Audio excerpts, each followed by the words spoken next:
Hi there, and welcome to Fuzzy on the Details. My name is Fuzzy, and if you're into the Marvel Multiverse role-playing game, you have come to the right place. And what a week it's been for the game. The X-Men expansion just released, and you can bet I'll have some videos on that real soon, and GenCon just wrapped. And it seems to have been a wildly successful 4 days for the game.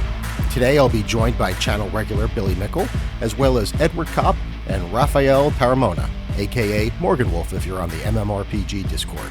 All three of them were at Gen Con, and Edward and Raphael actually ran the Deadpool adventure several times and had a hand in organizing the games. Listening to this conversation, it's going to be just like being there, except you won't come down with the con crud in about 2 days. Anyway, let's get into the details. Well, let's get into it. So, both of you were at Gen Con, and Billy, you were there just for Saturday. Edward, you were there for the full since Wednesday, right? Well, I came in Tuesday. So my Oh, schedule, my Gen Con, and I discovered this years ago, is I come in on a Tuesday and I leave on a Tuesday. This is the running of the nerds behind me. This is just before the doors open to the vendors hall at 10 o'clock on Thursday morning. that Now, was Thursday morning. Wow, this not is even, yeah, Thursday morning. Now, on a daily basis at the height, it doesn't look like that, right. but it's not far. Once the doors opened and everybody got to filter into the exhibit hall, then it cleared out. That's just the wait. Because, the exhibit hall's big and they got a ton of room in there. So that only so basically I stayed up in the room until Matt Forback came in and signed it, and everybody had already filtered into the exhibit hall. So I didn't have to deal with that crowd down there. They'd already crowded up and then masked their way into it. And then by the time I got down there was still a huge crowd, but it wasn't like you weren't struggling to get into it. Yeah. And Marvel was up on the second floor, you see there, Yeah. right? Yep. Correct. So where all this, that's we were in 233, which was directly overlooking. So this escalator you can see in the corner just a little bit. That's the Yeah. escalator up to where the Marvel, and there's a bunch of other smaller breakout rooms for individual companies. I'm going to tell you, we could have been selling at least 3 4 hour slots from definitely Friday and Saturday, Mhm. right? But we only had one per day. We Right. had there's 4 slots per day, so we had one 4 hour slot, 10 a.m., 2 p.m., 6 p.m., and 10 p.m. And everything else was 2 hour slots every 2 hours, starting at 8. And then they did free demos as needed. Right. And there was so much fun. There was so much joy. There was so much, yes, I want to play, that we could have had a bigger room and Yeah. had a lot more people playing. So That's fantastic. They did a phenomenal job. And actually, like I said, I kind of happened onto CJ Cervantes by accident. And I didn't realize Yeah. he was talking about designing the room. And then we just started chatting. But yeah, he was like, yeah, I love how it turned out. I was like, because I said, man, this room turned out really good. And then that's when it all kind of started clicking and we were talking. And I was like, oh, okay. It's really about just that opportunity to hang out and talk to gamers and talk to the people who are creating the games and running the games and organizing the games. And they, especially the people who are coming out of the various companies, they understand this is the most important marketing event that they have every year. And Yeah. so, you go out of your way. You'll notice, like, when you went into that Marvel Multiverse room, everybody was right away. They were there to talk to you, to take care of you, to get you. Are you here to do the 2 hour slot? Are you, depending on the time, are you here for Yeah. the 4 hour slot? Oh, do you just want to run a demo, a free demo? Oh, we take generic tickets if you want to do the 4 hour or the 2 hour slot. 4 hour slot sold out the whole convention a week Yeah. before the convention. Can you talk a little bit about that? Because I think a lot of people listening might not understand the position of a coordinator versus, a Marvel employee. So Sure, sure. There are now other gaming companies, third-party publishers, who have taken on the onus of organizing role-playing at your largest convention. Right. So I got involved with what's called the Gathering at Origins, and that is organized by Paradigm Concepts. This year, World of Game Design reached out to Paradigm Concepts and said, "Hey, we need to run the Marvel Multiverse. Would can we work with you?" And then in the organizing of that, they began to, all right, well, we need to do this same thing for Gen Con.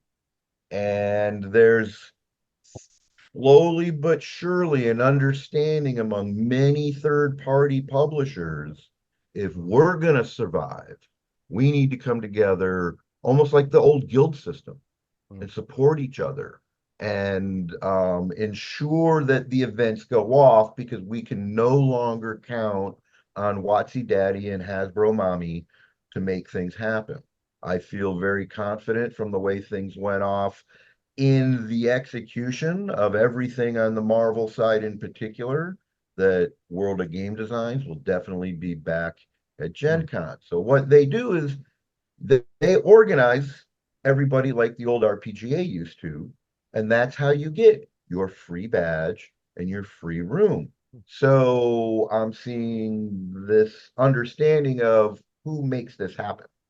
It's your game masters, your narrators, your dungeon Sure. masters. They're actually the people who make the whole thing. This is what you're here for.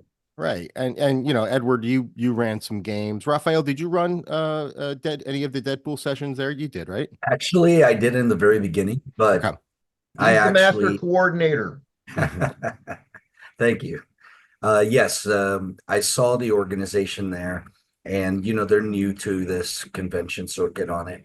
Right. And I wanted to help out because I'm very familiar with convention circuits and helping them. I've run conventions myself in Miami, and we even did one in MegaCon many years ago. Actually, I'm very associated with Paradigm Concepts because my good buddy Peter is actually one of the owners of Paradigm Concepts. Hmm. And I mean, we've been very good friends since 2000, and I have nothing but high regards for him and his product for Living Arcanist.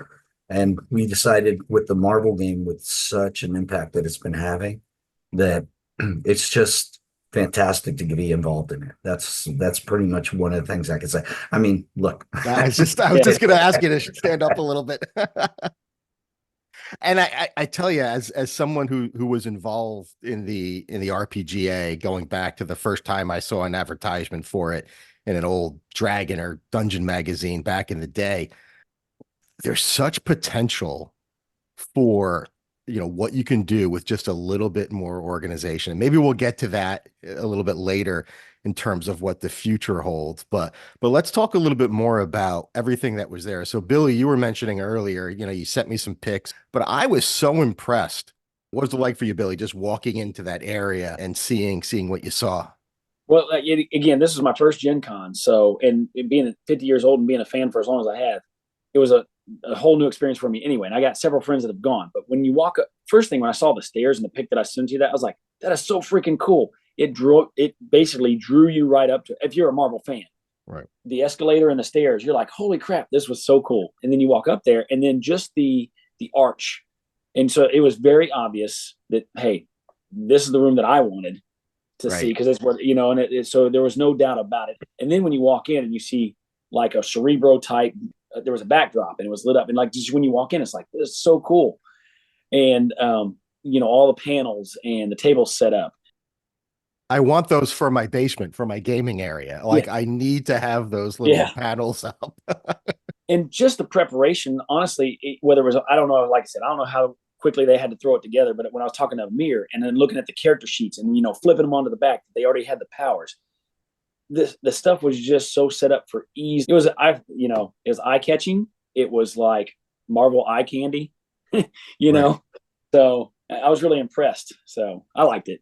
I know somebody posted a video of like kind of going into the archway that Billy described and kind of moving its way around. I remember seeing you and hearing your voice. I lost my voice by day 2. I was like, I mean, you can hear it now. Yeah. I mean, Yeah, that's typical con stuff, right? You know, you need a day to recover. Well, I Uh, started out as a GM, but then I had to help coordinate and stuff because I wanted to make sure that we helped the world of game design yeah. get everything off on board and get the games. And like I said, I mean, I have very much experience in this con environment, and so me and my Miami friends, we call ourselves the Miami crew, of course, and we always try to step up to do things with that Yeah. regard. And I can tell you that in the days that we were doing this now, we had multiple, hundreds of people coming in. And basically, they were walking up to the demo booths Mhm. and they were like, can we have a demo? And I can tell you right now, they would be there. The people that were showing them, uh, within 10 minutes, they understood the system very well. And I even, let's put it this way, like towards the last day, I had a less GMs than I would have liked, or narrators. Let me put it the right way. Mm. You got to The have like a narrators. swear jar. Yeah, I should. I even showed a person who's never played the game, spent 10 minutes with them intensely, showing them the rules, showing them how multipliers work, how the numbers work, and such. They were doing the demos after their words for me. They were just Wow. sitting doing it. You know, I was, it's they not did have no surprising. questions. It's not like they didn't, but they were flowing along and people were like understanding it. We had people there that were like turning around and go, give me all the books. Oh, so hey, Yeah. so I spoke with Fuzzy about that a little bit. I had an opportunity when I was right outside of the hall room there, and there was a father and a son. I said the son was probably somewhere around 13 or 14. They had a stack of books. I was like, "Oh, you got all the books, right?" I said, "Have you played it yet?" They're like, "No." And he's talking about, he's like, "This weekend, I was thinking about teaching people how to role play, and they were going to play Dungeons and Dragons or something." He said, "But it looks like we're going to be playing this." And when I started talking to his son about it and how easy it was and how fun the game was, because I've been, doing it and I've had a play group since it released. And I was telling Fuzzy, that kid's eyes got like, so big. And they were so excited about it. And I even told him, and he's like, it looks like I've only got about a week to prepare. I was like, you'll do fine. Oh, I yeah. was like, you won't catch everything, and don't sweat the small stuff. Just, you'll learn the rules good enough. If you make a mistake, guess what? Roll with it and then go back and figure out where you got to tweak it. I said, but the system is easy. You can easily learn it in the week and be playing it next weekend. I even told him that you, as dad, can narrate for your son. You only need two people. So, like, we talked about this, a classic D&D game, typically there's a party of somewhere around 3 to 5. Marvel Multiverse, guess what? It can be one-on-one and be very fun, because Spider-Man, how many times has Spider-Man a solo adventure? So that's what I love about it, is if you don't even have a big play group, you don't necessarily need one, and you can still make it Marvel. Oh, yeah. What I will say, let's get into the actual convention experience. That 4 hours at a convention with people who may not only not know the rules, may have never played a role-playing game before. Mm. So the feedback that you gave me and I'll tell you, man, I love AI. I feed that stuff into. I took your YouTube videos on how to play the game. Those Are you going to first put me out three. of business? No, Not that no, I no, because make any all it money from does, this, but this is all it does. All it does is gives me an I've been throwing outline, your name right? out every day, Fuzzy. oh, Hmm? thank I've been you. saying you want to learn the game, you go online and go look up Fuzzy on Correct. the detail. Correct. Thank you. I Yeah, So when we appreciate talked, I that. was like, do you know Fuzzy? Yeah, everybody knows Fuzzy. Sorry, go ahead. No, I made sure Matt knows Fuzzy too. yeah, I took your introductory how to play the game, those first three where you break it down very, very well. And I created an introductory outline for people and said, okay, this is how we play. Boom, boom, boom, boom, boom, boom, boom. Very straightforward. The mechanics are so easy that it doesn't take a huge time to even explain how to play the game. Yeah. And so how I would set up is I took your advice and I gave it to as many of the other narrators that were there as possible. How the first thing is get them into that initial combat so they can start rolling the die and start looking at their powers and start thinking. All right. And honestly, that one was just kind of, you do only you montage it and you give them like three different types of encounters to make them think and give them kind of a feel. by the time I'm at that final encounter, and especially with my last table last night, because I ended up with a final table, they were there because they wanted to learn how to run the game. Mm. So that was a great, having had all that previous experience of getting to these guys. And now these guys were, let's get into the game theory stuff. Let's talk a little bit about the how people reacted to this. So Raphael, you ran some games early on. What were some of the things that people said after the game was over at the table, the players at the table? Well, of course, they found it very entertaining. They couldn't talk enough about it. Some people came up and said, "Give me the adventure. I'm going to run it for my friends or whatever." And it's like it was just incredible the output that was just coming out of that room from the effects of this adventure. Because bringing it in and showing it to a convention circuit is basically something huge. Yeah, Because from there it just outbounds everywhere, right. and then people are going to go, "Okay, we want to run this at our convention." Then it starts stemming around the country because everyone begins hearing about it. And then they go out to their own states where they live in, and they're like, okay, we're doing it for the one coming up next month or the month after that or whatever. Mhm. And we need more product at that point. Yeah, yeah. Well, Edward, how and that about you? also What was brings in the world of game design model, because the other thing we need to do is organize more organizers so that those folks who are incredibly enthusiastic as they go to their new region, they, especially the people who have, they've run a local con, they run a regular game day once a month at their FLGS. We need those people to step up as well and make sure that we have some consistency in both the understanding of how to play the game and keep the enthusiasm, so that when new products come down the pipe, everybody, we can have release parties. We build the community, because the Marvel community is, I mean, dude, it's there.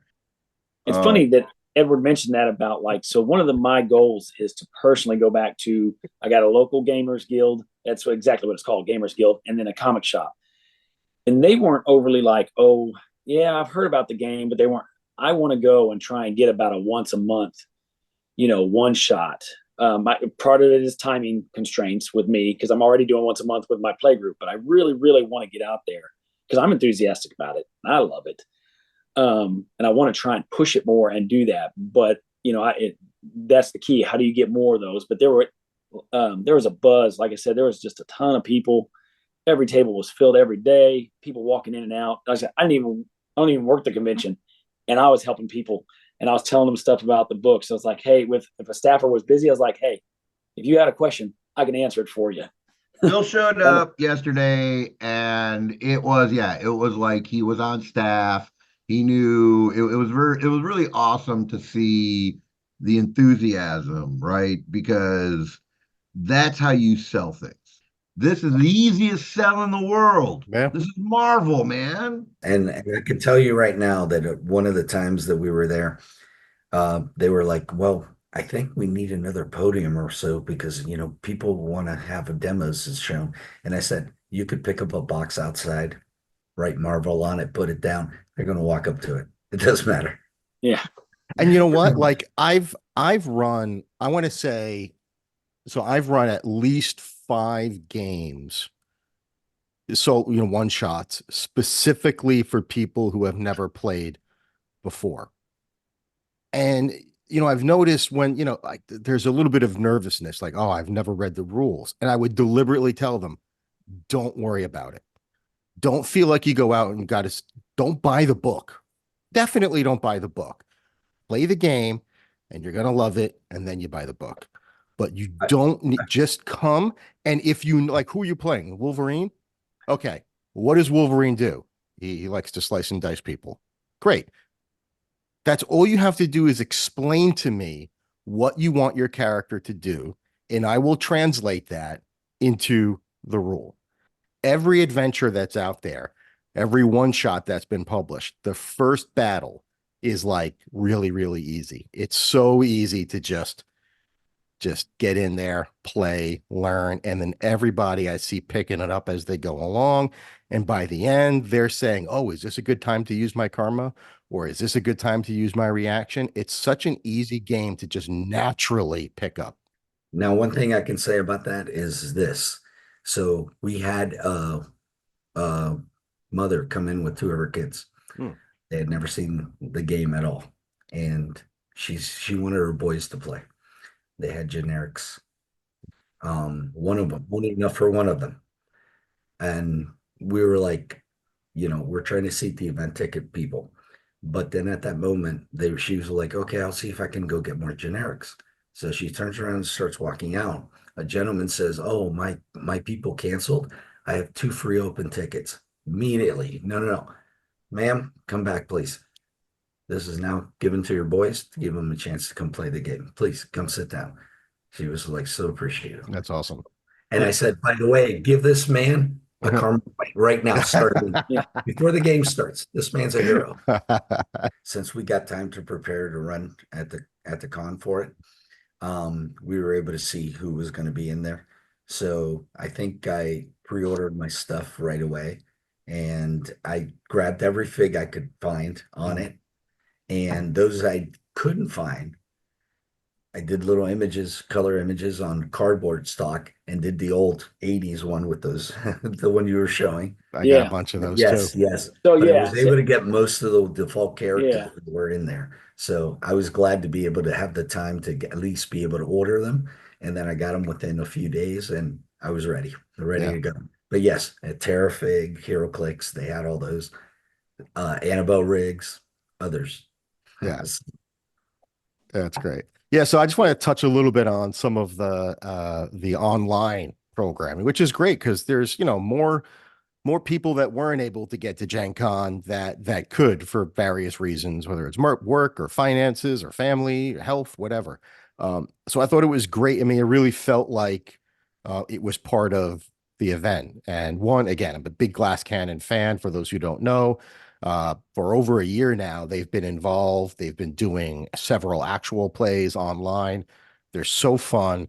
They're so entertaining. They're such good ambassadors for the game. I mean, I think they're the best marketing out there right now for Marvel, because they've got such a passionate fan base, and such great players. I still maintain Sydney Emanuel is one of the players, and she did a Spider-Man that I think was like the best. Oh, I did catch that. She actually sounds exactly like the kid from the She movie. is The the voice is best. perfect. I mean, and they've all got either acting or stand-up comedy, in their backgrounds. But like, gosh, when I think about how I could, I mean, I'm not an actor. I don't do voices. I not good at any of that. But in my mind, like that's like the level that I aspire to, is like, oh, if I could be as good as Sid's Peter Parker, boy, that would be the pinnacle of role playing. But anyway, so they had the first thing they put out was a character building session. Now, they didn't say if the character building session was for anything, but there were a couple of sly little looks there that maybe there'll be another actual play coming up with their own characters. And they specifically used the X-Men expansion. And, the rules at the table were, listen, you're going to build a mutant. It's got you guys got to pick which one of these teams it's going to be on. Is it going to be Alpha Flight, X Factor, X-Men? And lean into Troy LaValle, who was the narrator, gave the instructions of, you got to lean into one of these new power sets. Not that every one of your powers has to come from the new book, but lean into it a little bit. So there was somebody that leaned into the precog power, somebody that leaned into the heal powers. And it